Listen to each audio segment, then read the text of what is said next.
Hello friend, कैसे हो आप। आज के इस सेक्शन में मैं आपका स्वागत करती हूँ। आज के सेक्शन में हम सीखने वाले हैं एमएस वर्ड में रेज्यूमे कैसे बनाएं। फ्रेंड्स, जब कभी हम जॉब के लिए अप्लाई करते हैं तो तभी हमें रेज्यूमे की ज़रूरत पड़ती है। तब हम रेज्यूमे बनाने के लिए साइबर कैफ़े में जाते हैं। तो इसलिए चलिए मैं आपको सिखाती हूँ रेज्यूमे कैसे बनाते हैं।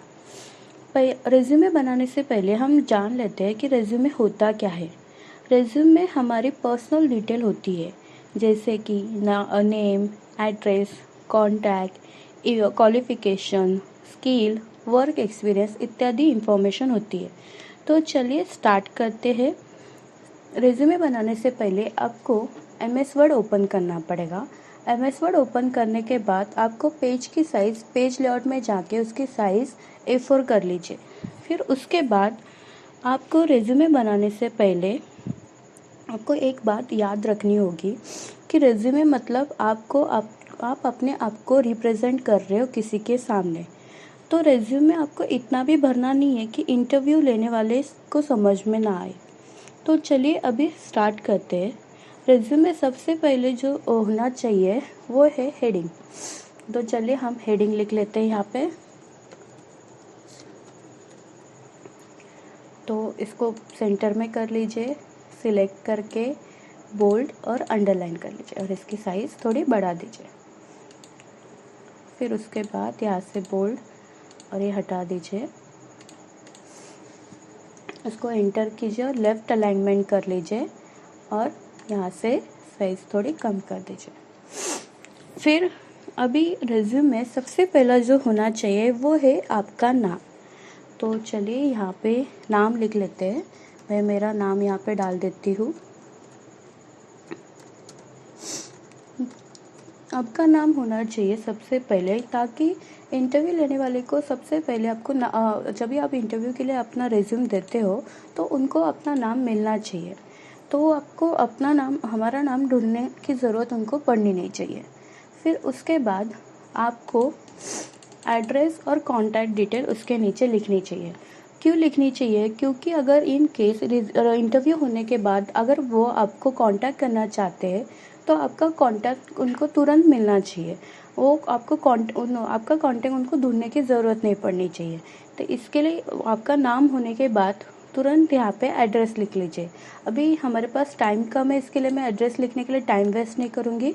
यहाँ पे ऑलरेडी डिटेल्स है, मैं इसको कॉपी कर लेती हूँ और यहाँ पे पेस्ट कर देती हूँ। तो देखिए यहाँ पे मैंने क्या क्या पेस्ट किया है। मैंने यहाँ पे एड्रेस डाला है। फिर उसके बाद कॉन्टैक्ट नंबर डालने के बाद फिर ईमेल एड्रेस, ये मैंने यहाँ पे डाला है। इतना होने के बाद उसके नीचे आप एक अंडरलाइन मार दीजिए। तो इस शेप में जाके यहाँ पे यहाँ से एक लाइन खींच लीजिए और उसको यहाँ से उसका वेट बढ़ा दीजिए। फिर उसके नीचे आपको लिखना है करियर ऑब्जेक्टिव। अभी करियर ऑब्जेक्टिव में क्या होना चाहिए? करियर ऑब्जेक्टिव मतलब क्या होता है? आप उसमें करियर ऑब्जेक्टिव में आपका आना चाहिए, आप कौन हो, आप क्या बनना चाहते हो, फिर आप उनकी कंपनी को कैसे सक्सेसफुल बनाएंगे, ये आपके करियर ऑब्जेक्टिव में होना चाहिए। और वो करियर ऑब्जेक्टिव 1-2 लाइन का होना चाहिए। तो चलिए यहाँ पे डाल देते हेडिंग अभी, करियर ऑब्जेक्टिव। तो यहाँ पे इसकी साइज़ बढ़ा लेते हैं।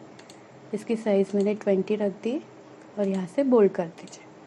फिर उसके नीचे आपको करियर ऑब्जेक्टिव लिखना है। तो ऑलरेडी मेरे पास है, मैं वहाँ से कॉपी करके पेस्ट कर देती हूँ करियर ऑब्जेक्टिव।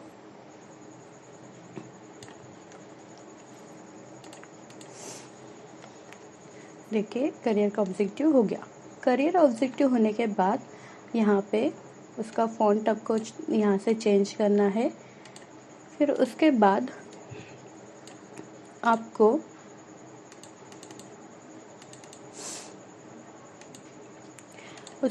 आपको फिर से एक लाइन मारनी है, तो शेप में जाके यहाँ से लाइन ले लीजिए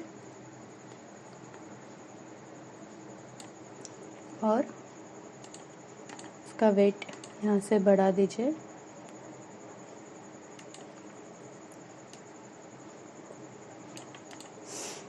फिर उसके बाद आपको जो लिखना है वो है एकेडमिक क्वालिफ़िकेशन। उसके बाद आपको आपका जो क्वालिफ़िकेशन है वो आपको लिखना है, तो यहाँ पे हेडिंग डाल दीजिए एकेडमिक क्वालिफ़िकेशन। मतलब आपका जो भी क्वालिफ़िकेशन रहेगा वो आपको यहाँ पे डालना है। तो इसकी भी साइज़ हमने 20 साइज़ रखी थी, तो यहाँ से हम 20 साइज़ रख देते हैं। फिर उसके बाद आपको यहाँ पे टेबल के फॉर्मेट में लिखने का है। तो अभी आपको टेबल इंसर्ट में जाके यहाँ से टेबल लेना है। तो अभी मेरे पास ऑलरेडी फॉर्मेट रेडी है, तो मैं यहाँ से कॉपी करके पेस्ट कर देती हूँ वहाँ पे। देख सकते हो मैंने अभी कैसे बनाया टेबल। इंसर्ट में जाके पहले टेबल इंसर्ट किया, तो यहाँ पे सबसे पहला मेरा हेडिंग है यूनिवर्सिटी, नेक्स्ट हेडिंग है year, then degree and percentage. आपको यूनिवर्सिटी में आपकी यूनिवर्सिटी लिखनी है, फिर कभी आपने पास किया था वो, और नीट पहले आपको 10th फिर 12th और आपका ग्रेजुएशन हुआ रहेगा तो वो लिखने का है, फिर परसेंटेज। ये आपको ऐसा टेबल बनाना है आपके एकेडमिक क्वालिफ़िकेशन में। फिर उसके नीचे फिर से एक अंडरलाइन डाल दीजिए, एक लाइन यहाँ से डाल दीजिए और इसका वेट वगैरह बढ़ा दीजिए यहाँ से।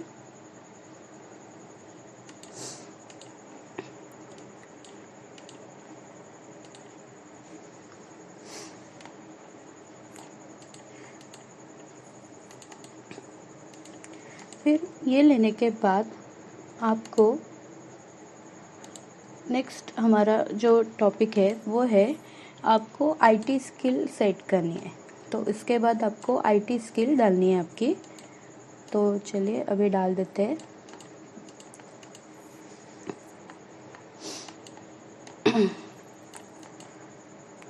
तो इसको पहले लाइन को एडजस्ट कीजिए और उसके नीचे क्लिक करके यहाँ पे डाल दीजिए हेडिंग आईटी स्किल।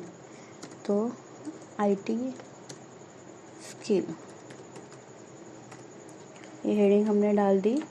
इसको अंडरलाइन कीजिए और इसकी साइज़ हमने 20 रखी थी, तो 20 साइज़ हमने यहाँ से कर ली। फिर उसके बाद हम डाल देते हैं आईटी स्किल।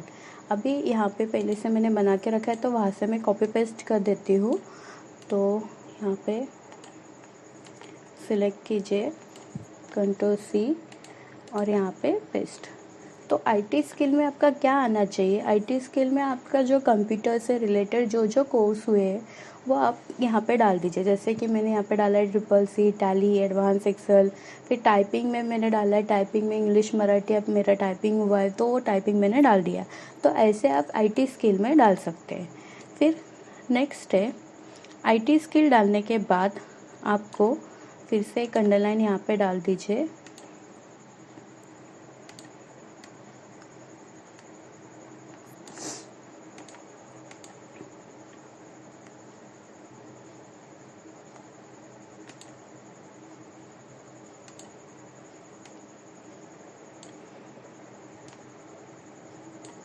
और उसके बाद आपको नेक्स्ट आपको टॉपिक है कि आपको अपनी पर्सनल इंफॉर्मेशन डालनी है। तो पर्सनल डिटेल यहाँ पे डाल दीजिए, हेडिंग